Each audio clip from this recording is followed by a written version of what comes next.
마르코가 전한 거룩한 복음입니다. 그때 부활이 없다고 주장하는 사두가이들이 예수님께 와서 물었다. 스승님, 모세는 어떤 사람의 형제가 자식 없이 아내만 두고 죽으면 그 사람이 죽은 이의 아내를 맞아들여 형제의 후사를 일으켜 주어야 한다고 저희를 위하여 기록해 놓았습니다. 그런데 7형제가 있었습니다. 마지가 아내를 맞아들였는데 후사를 남기지 못하고 죽었습니다. 그래서 둘째가 그 여자를 맞아들였지만 후사를 두지 못한 채 죽었고 셋째도 그러하였습니다. 이렇게 7이 모두 후사를 남기지 못하였습니다. 맨 마지막으로 그 부인도 죽었습니다. 그러면 그들이 다시 살아나는 부활 때에 그 여자는 그들 가운데 누구의 아내가 되겠습니까? 7이 다 그 여자를 아내로 맞아들였으니 말입니다. 예수님께서 그들에게 이르셨다. 너희가 성경도 모르고 하느님의 능력도 모르니까 그렇게 잘못 생각하는 것이 아니냐.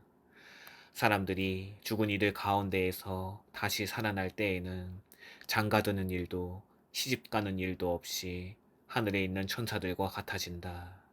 그리고 죽은 이들이 되살아난다는 사실에 관해서는 모세의 책에 있는 떨기나무 대목에서 하느님께서 모세에게 어떻게 말씀하셨는지 읽어보지 않았느냐. 나는 아브라함의 하느님, 이사약의 하느님, 야곱의 하느님이다 하고 말씀하셨다. 그분께서는 죽은 이들의 하느님이 아니라 산 이들의 하느님이시다. 너희는 크게 잘못 생각하는 것이다. 주님의 말씀입니다. 참 예수님, 오늘 우리가 기념하는 성 가로로 르앙가와 그의 동료들은 아프리카 우간다의 순교자들입니다. 이 우간다에는 1885년에서 1887년 사이에 무앙가라는 왕이 있었다고 합니다.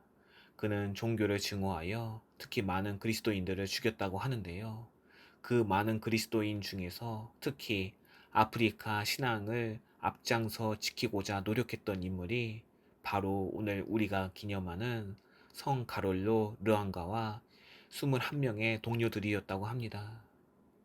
성 가롤로 르앙가와 21명의 동료들은 그리스도를 버리고 왕의 말에만 잘 순종하면 누구나 부러워하는 삶을 살 수가 있었지만 그들은 이러한 달콤한 왕의 권유와 더불어 끔찍한 고문과 박해에도 굴하지 않았고 결국 몇몇은 참수형으로 또 다른 이들은 화형으로 순교의 월계관을 씌웠다고 합니다.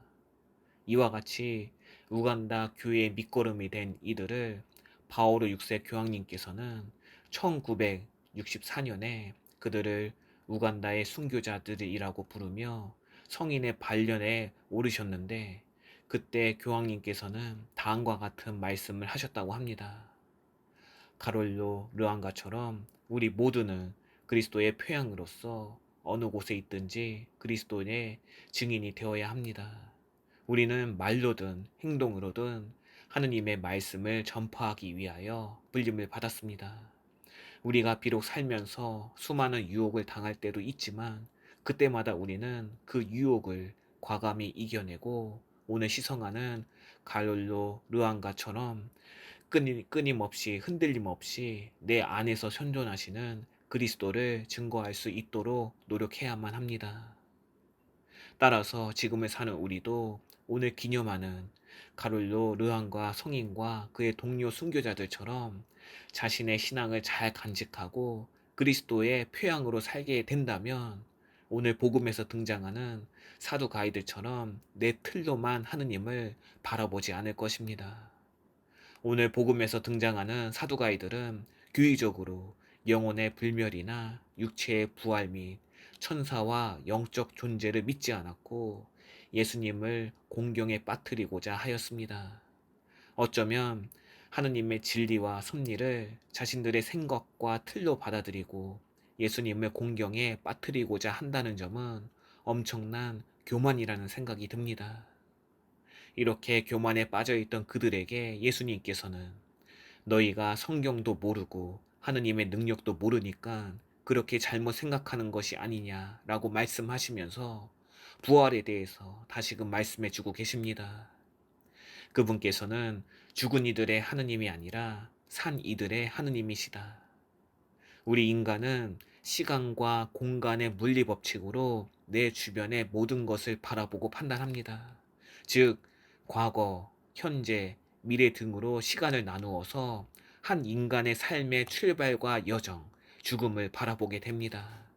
그러나 하느님께서는 시작도 끝도 없는 영원한 분이시기에 우리가 그분 안에서 함께 지내게 된다는 것은 이러한 물리 법칙을 넘어서서 그분 안에서 영원한 생명을 얻고 살아가게 된다는 것을 의미하는 것입니다. 즉, 오늘 예수님께서 말씀하셨던 아브라함과 이삭과 야곱은 비록 죽어 과거의 인물이 되었더라도 그들은 한평생을 하느님을 품고 살아갔기 때문에 하느님 안에서 영원히 살아있는 자들이 되는 것이지요. 아마도 오늘 기념하는 성 가롤로 르앙가와 동료 순교자들도 이러한 부활 신앙을 굳건히 믿고 따랐기 때문에 어떠한 고난과 유혹을 이겨내고 하느님께서 주시는 영원한 생명을 얻을 수가 있었던 것입니다.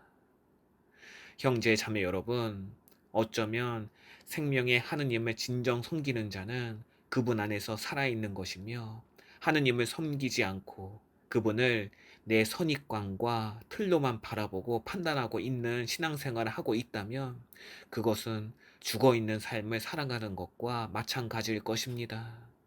따라서 오늘 하루를 잘 보내시면서 그동안 나는 생명의 하느님 안에서 산 신앙생활을 하고 있었는지 아님 죽어있는 신앙생활을 하고 있었는지를 성찰해 보셨으면 좋겠습니다. 더불어 성 가룰로 르앙가와 동료 순교자들처럼 어떠한 어려움과 유혹에도 넘어지지 않고 내 모든 것을 다하여 하느님만을 사랑할 수 있기를 바라면서 오늘 하루를 잘 보내시길 바랍니다. 성 필립보, 저희를 위하여 빌어주소서. 동글동글 콩으로 만든 청국장 동글동글 콩으로 만든 청국장 찌개로도 먹고요 가루는 생수에도 타서 먹어요 우리 모두 건강을 챙겨봐요 생태맘청